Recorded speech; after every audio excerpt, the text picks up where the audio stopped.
नमस्कार दोस्तों, स्वागत है आपका the palmistry and astrology house में। आज के इस वीडियो में हम जानेंगे कि अगर कुंडली में मांगलिक योग होता है तो आपने देखा होगा, कहते हैं कि लड़का अगर मंगली हो तो लड़की मंगली ना भी हो तो भी चलता है, लेकिन अगर लड़की मंगली हो तो लड़का मंगली देखना चाहिए। ऐसा क्यों? चलिए आइए आज के इस क्वेश्चन का आंसर हम इस कुंडली से भी जानेंगे।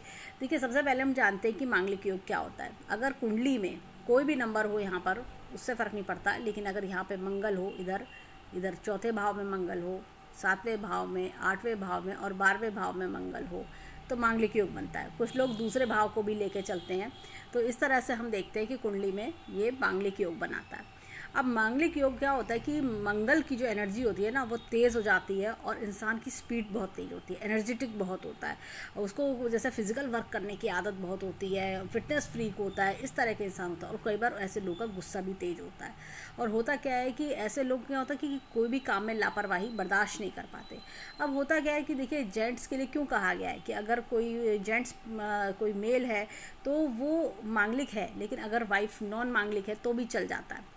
क्यों? क्योंकि अगर हस्बैंड तेज तेज चल रहा है, वो फिजिकल वर्क ज़्यादा कर रहा है, वाइफ अगर काम करने में थोड़ी स्लो है या एक होता है कि उसकी स्पीड से मैच नहीं कर पा रही है, तो भी जीवन कट जाता है। यानी कि अगर हस्बैंड को आप ये देखिए, अगर मांगलिक है तो गुस्सा भी आएगा, गुस्सा बहुत, जैसे कुछ लोग होते हैं कि पूरा घर सर पे उठा लेते हैं, ऐसे वाला गुस्सा, या हर काम को परफेक्शन के साथ करना, तेज करना, जल्दी से करना, ये सारी चीज़ें हैं। तो वाइफ भी अपने आप को कहीं ना कहीं उस माहौल में ढाल लेती है। एक कहते हैं ना कि फीमेल्स में ऐसी क्षमता होती है, ऐसी एक देखा जाता है कि उनका पालन पोषण ही इस तरह से होता है कि जैसा तुम्हारे पति कहें उसी तरह से चलना है, उसी एटमॉस्फेयर को अडेप्ट करना है।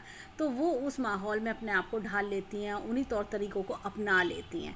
तो जैसे पति को पता है कि उनको पता है कि पति को जैसा पसंद है, वो वैसा ही उसी तौर तरीके अपनाने शुरू कर देती है, उसी लहजे में काम करना शुरू करती हैं। क्योंकि पता है कि पति को 8 बजे खाना चाहिए तो 8 बजे थाली लग जाती है।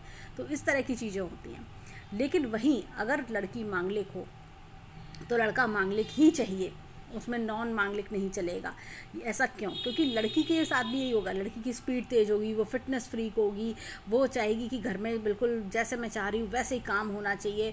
और लड़की जब फिटनेस फ्रीक होगी तो मॉर्निंग वॉक करना, काम को टाइम पे करना, जल्दी करना, ये सब होगा। ऐसे में क्या होता है कि जब वो शादी होके जाएगी तो हो सकता है कि उसकी ये आदतें नॉन मांगलिक अगर पति है उसको नहीं पसंद आए। वो कहेगा ये क्या तरीका है कि जो तुम कहोगी वैसे ही होगा, जैसे तुम चाहोगी वैसे ही होगा। ऐसे थोड़ी होता है, मैं जिस समय चाहूँगा उस समय खाना खाऊंगा, ये कौन सा तरीका है? सुबह उठ के वॉक पे जाओ, ये कौन सा तरीका है? मैं तो नहीं जाऊँगा। ऐसे में लड़ाई शुरू हो सकती है। लेकिन क्या होता है, जब पति पत्नी दोनों एक से मिल जाएं, जब पता है पत्नी भी फिटनेस फ्रीक है, पति भी फिटनेस फ्रीक है, चल जाएगा। अब आप पूछेंगे कि अगर ऐसे तो पति अगर फिटनेस फ्रीक हो, मांगलिक हो और उसका गुस्सा तेज हो तो पत्नी कैसे एडजस्ट करेगी? पत्नी में क्षमता ज़्यादा अच्छी होगी। पत्नी फिर भी पति कहेगा अरे ठीक है, घूमने नहीं जाती, कोई बात नहीं, घर के काम में लगी है, अरे इसके पास टाइम की दिक्कत है, चलो ये तो कर रही है ऐसी जैसी है, ठीक है, पति ऐसे कह लेगा। लेकिन क्या होता है कि वहीं अगर लड़की का गुस्सा तेज हो, लड़की अगर बहुत ज़्यादा फिटनेस फ्रीक हो, तो ऐसे में पति को बर्दाश्त नहीं होता। कई बार पति सहन नहीं कर पाएगा कि मुझे सुबह उठ के कहती है कि चलो वॉक पे चलो, एक्सरसाइज करो, या जैसे कि अगर उसको गुस्सा आएगा तो पति ज़रूरी नहीं बर्दाश्त कर सके, ससुराल वाले ज़रूरी नहीं बर्दाश्त कर सकें। तो हर एक की अपनी क्षमता होती है। क्यों? तो क्या पति को गुस्सा आएगा तो पत्नी बर्दाश्त कर लेगी, क्योंकि उसका पालन पोषण ही इस तरह से हुआ है। लेकिन अगर क्या होता है कि पत्नी को अगर गुस्सा आ रहा है तो ज़रूरी नहीं कि पति में इतनी पेशेंस हो कि वो बर्दाश्त कर सके। 1-2 बार बर्दाश्त करेगा, लेकिन कहेगा ये तो रोज़ रोज़ गुस्सा करती है, इसको तो मेरी हर बात पे गुस्सा आता है, तो वो चीज़ कलह बढ़ा सकती है, मैरिड लाइफ में प्रॉब्लम्स लेकर आ सकती है। तो इसीलिए जब भी कुंडली बनाएं तो इस चीज़ का ध्यान रखा जाता है कि शादी करते समय अगर लड़का मांगलिक है, अगर आंशिक मांगलिक है तो चलता है। लेकिन अगर लड़का भी, अगर देखिए 8वां घर है तो तेज मांगलिक अगर लड़का है, 8वें घर में क्या होता है, मंगल की एनर्जी बहुत तेज हो जाती है।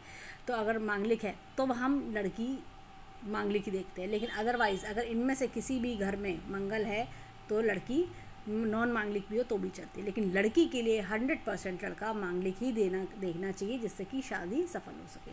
तो आज की वीडियो में इतना ही। आपको मेरी ये नॉलेज कैसी लगी मुझे बताइएगा। और भी इसमें बहुत सारे पॉइंट्स होते हैं, बहुत सारी बातें होती हैं जो हम अगले वीडियो में भी लेकर आते रहेंगे।